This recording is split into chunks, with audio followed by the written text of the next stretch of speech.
Today we are dressing up one of these cold cups using this metallized rain adhesive vinyl as well as this multicolor dot vinyl from Expressions Vinyl April Mystery Box.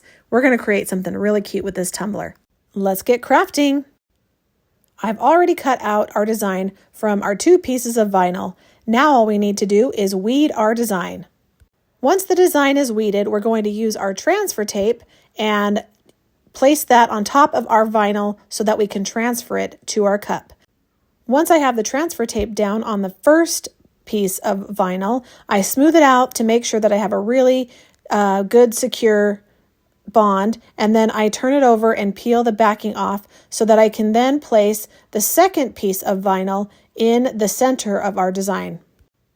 Once it is all lined up, ready to go, I turn it over, use my scraper so that I can get another really good seal for all the pieces of vinyl. Then remove the backing and it's going to be ready to go on our cup. Prepare your cup by cleaning the outside with alcohol to remove any dirt, debris, fingerprints, or anything like that. Once it is cleaned, then you're ready to apply your vinyl.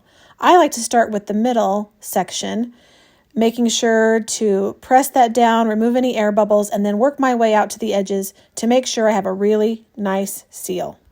Once everything is smoothed out and you make sure and have a great seal, you remove the transfer tape from your design.